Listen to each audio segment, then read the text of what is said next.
अमरीका और ईरान के दरमियान अब माहिदा तय पा गया। वज़ीर-ए-आज़म शहबाज शरीफ ने तस्दीक कर दी। सोशल मीडिया पर पैगाम में कहा कि अब माहिदे पर दस्तखत की बाज़ाब्ता तकरीब 19 जून को स्विट्ज़रलैंड में होगी।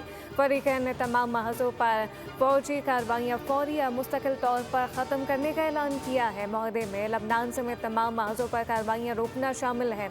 माहिदे के लिए कतर, सऊदी अरब और तुर्की का किरदार काबिल तारीफ़ है। वज़ीर-ए-आज़म ने कहा कि सालसी का किरदार अदा करने वाले ममालिक रवां हफ्ते मुतादिद मुलाकातें करेंगे।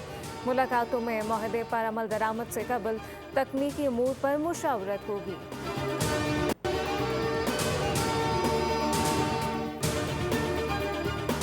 मुबारक हो, ईरान के साथ माहिदा तय पा गया। अब नाए हरमस जुमे को जंगबंदी के माहिदे पर दस्तखत के बाद खुल जाएगी। अमरीकी सदर डोनाल्ड ट्रंप ने सोशल मीडिया पर जारी पैगाम में ईरान के साथ तय पाने वाले माहिदे को एक अजीम माहिदा करार दिया। कहा कि ये पूरे खत्ते में अमन सलामती को यकीनी बनाएगा। माजी में कई सदर ईरान के साथ अमन कायम करने की कोशिश करते रहे मगर नाकाम रहे। मौजूदा पेशरफ पहली बार हकीकी अमन की जानिब अमली कदम है।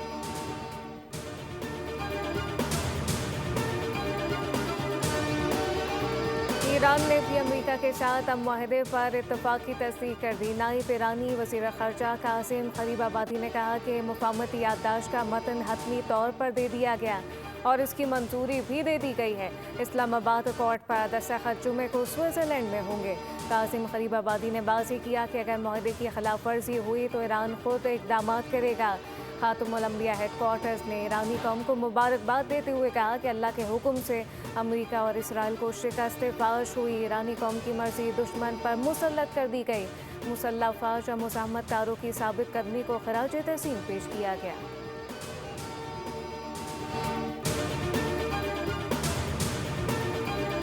पाकिस्तान अमेरिका और ईरान के दरमियान तय पाने वाली मुफाहमत का गर्म जोशी से खैर मकदम करता है। ये पेशरफ मुसलसल सिफारती कोशिशों और दोस्त ममालिक के इज्तिमाई अज़म की अक्कासी करती है कि तसादुम के बजाय मुज़ाकरात और बातचीत का रास्ता इख्तियार किया जाए। नाइब वज़ीर-ए-आज़म और वज़ीर ख़ारजा इसहाक़ डार ने कहा कि पाकिस्तान ने इस पूरे अमल के दौरान तमाम मुतल्लिक़ा फ़रीक़ों के साथ फ़ाल राब्ता बरकरार रखा। हमेशा तहम्मुल, बुर्दबारी, तामीरी सिफारतकारी पर जोर दिया गया। पाकिस्तान अमेरिका ईरान की क़यादत की जानिब से अपने मुल्क पर किए गए एतमाद को सराहता है और दोनों ममालिक के इस अज़म की तारीफ़ करता है कि वो पुरअमन मुफ़ाहमती इत्तफ़ाक़ राय पर मबनी हल के लिए मुज़ाकरात जारी रखेंगे।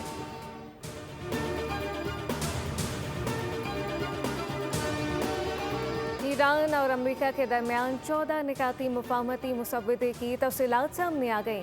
ईरानी खबर एजेंसी के मुताबिक मुसव्वदे के तहत अमरीकी बहरी नाकाबंदी 30 दिन के अंदर ख़त्म की जाए। ईरान की तेल और पेट्रोकेमिकल बरामदात पर पाबंदियाँ मुअत्तल होंगी। मुसव्वदे के मुताबिक अमरीका इत्तेहादी ईरान की तामीर नौ के लिए कम अज़ कम $300 अरब फराहम करेंगे। ईरान के $24 अरब मुंजमद असासे जारी किए जाएंगे। अमेरिका मुज़ाकरात से कबल ही $12 अरब जारी करेगा। हतमी माहदे की तौसीक सलामती कौंसिल की करारदाद के जरिए की जाएगी।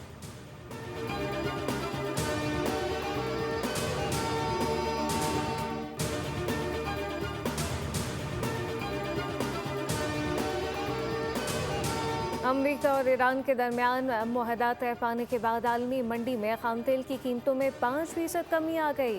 बरतानवी खाम तेल की कीमत 80.7 फ़ी बैरल हो गई। उधर पाकिस्तान स्टॉक मार्केट में ऊंची उड़ान। 100 इंडेक्स में 4,500 से ज़ायद पॉइंट का इजाफा। इंडेक्स 1,74,900 से ज़ायद पॉइंट की सतह पर ट्रेड।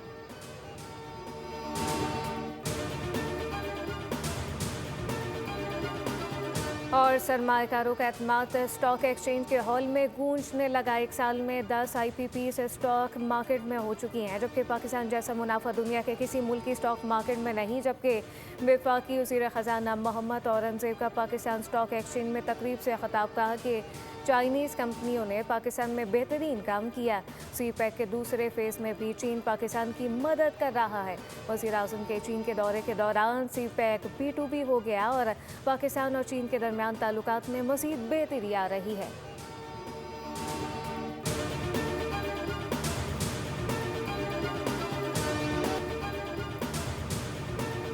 लड़ेंगे इलेक्शन, पार्टी में क्यों नहीं लड़ेंगे इलेक्शन? सुबह दोपहर शाम काम कर रहे हैं, कोई पार्टी से ही चला रहा होता तो जो और कोई ख्वाहिश का जाहिर करता, वो होशियारी चालाकी नहीं करता तो इलेक्शन किसी को चेयरमैन बना लेते।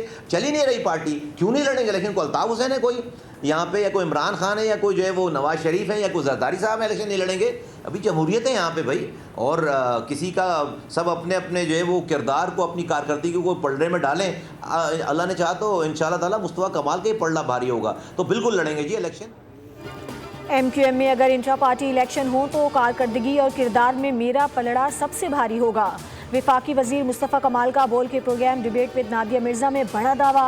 खालिद मकबूल सिद्दीकी का नाम लिए बगैर बोले कि उनको हारने का खतरा ना होता तो अब तक इलेक्शन करवा चुके होते।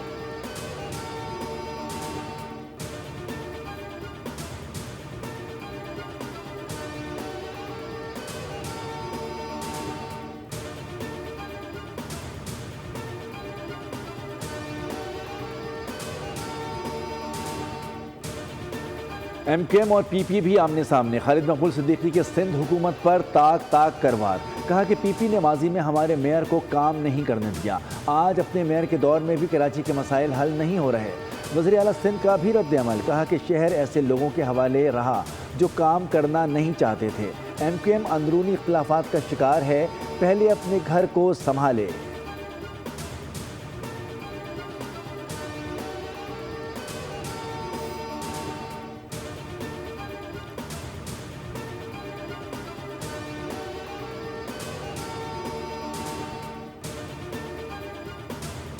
आज़म कह रहे थे कि जैसे ही गुंजाइश पैदा होगी हम आपको रिलीफ देंगे। आज वो वक्त आ चुका है कि पाकिस्तान के अवाम को एक रिलीफ पे मबनी बजट दिया गया है और हर तबके को इसके अंदर गुंजाइश पैदा करके उनकी डिमांड्स को पूरा किया गया है। ये आगाज है एक ऐसी ग्रोथ का जिससे हम इंशाल्लाह ताला एक ऐसी इकोनॉमी बनेंगे कि पूरी दुनिया देखेगी। बजट में तनख्वाहदार तबके को रिलीफ दिया गया। मस्बत इकदाम की तारीफ होनी चाहिए। वज़ीर इत्तलात अता तारड़ का कौमी असम्बली में इजहार ख्याल। कहा 50,000 रुपए तक तनख्वाह लेने वालों पर कोई टैक्स नहीं।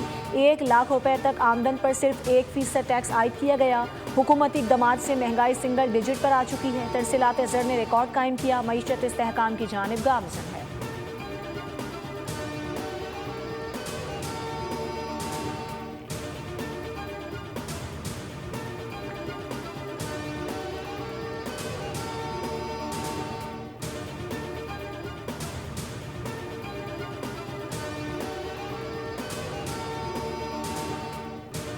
और पेट्रोल की कीमत का कोई तस्करा ही उसमें ना हो, बल्कि सबसे बड़ी आमदनी का जरिया पेट्रोलियम की लेवी को बना लिया जाए।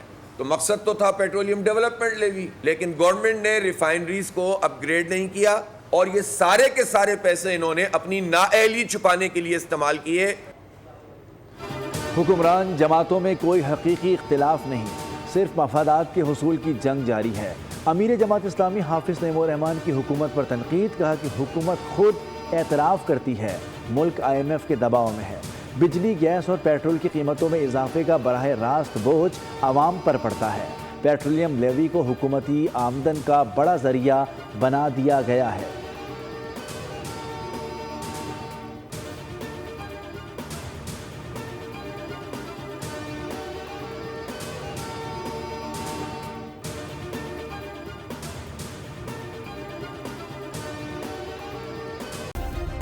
सब्सक्राइब करें और बेल दबाएं ताकि कोई खबर रह न जाए।